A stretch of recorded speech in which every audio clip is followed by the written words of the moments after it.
So it's this guy's last day of the evaluation process. He's done very well.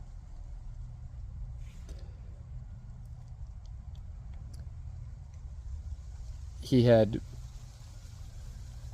bitten somebody and has been lunging at dogs on the walk. The owners have been afraid to get him into social situations because of this. He's a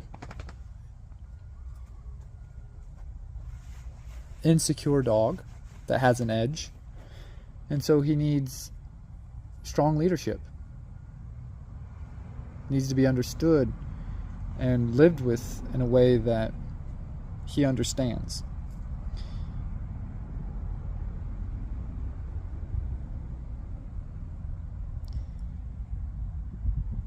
People like to try to tell dogs obedience commands: sit, down, heel, place, stay. They like to think about rewarding good behaviors. They think about what product do I need to buy.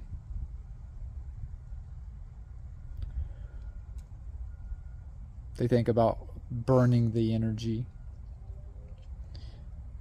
But this isn't it. We need to understand them from nature's perspective. We need to show up in a way that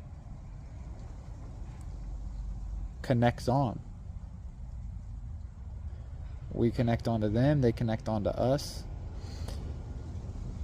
And a dog's language is energy, body language, action.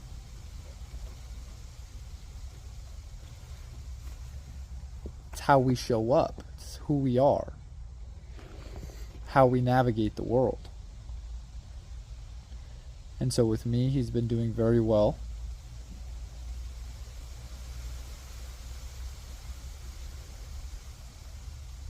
And for the owners to have success, they are going to have to understand this stuff and change themselves and show up in a new way. And that can be very difficult, uncomfortable, scary.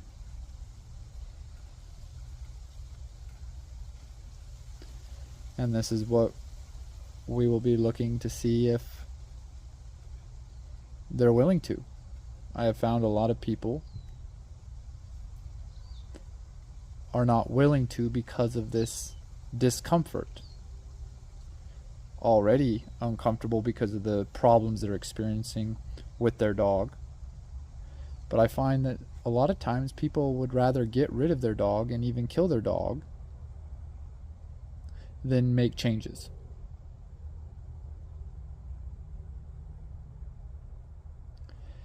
And I've heard a lot of times people say, oh, that would never be me.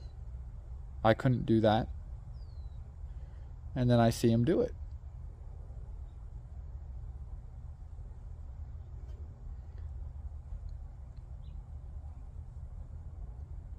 We have to take accountability and responsibility. We have to actually become good observers.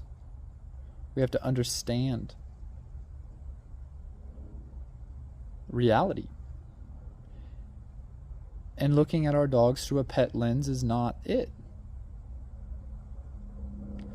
Our lives can become so much more fulfilling. Our relationships so much deeper. So much more connection when we come at it from reality, when we look at it through nature's lens, when we're honest, when we live and show up in the ways that we need to. And life is challenging.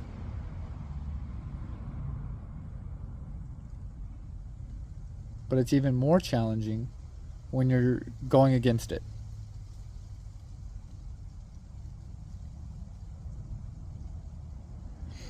And so a lot of times people, they think that they'll try to like do what I'm saying to some degree, but they're really not understanding it, or they start to do it and then they ask, well, how long am I going to have to do this for?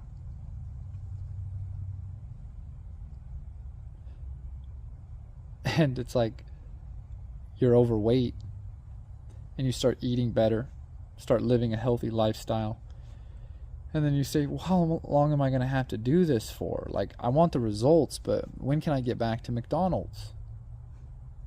When can I get back to the Netflix and chill?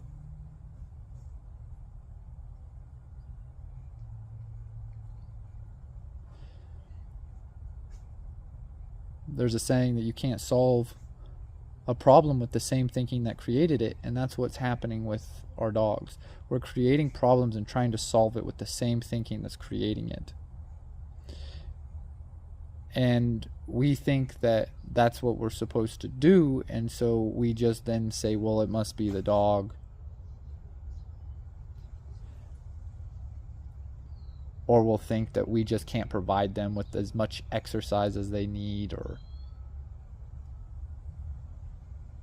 what have you.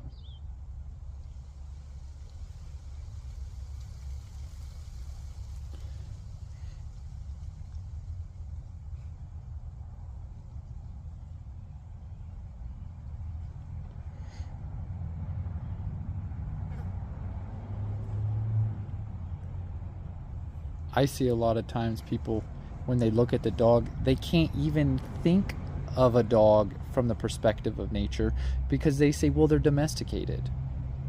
They're domesticated, Scott. They're a pet.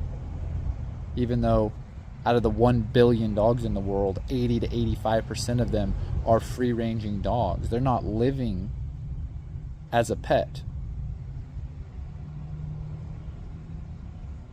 Street dogs.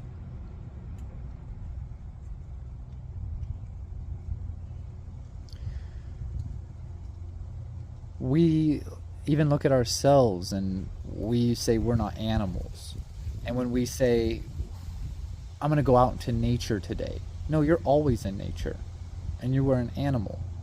We're denying these things.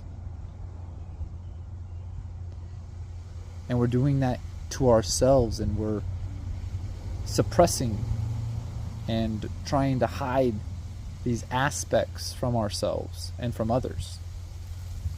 And we're scared to communicate with a dog from an animal perspective because, well, we're not supposed to be animals.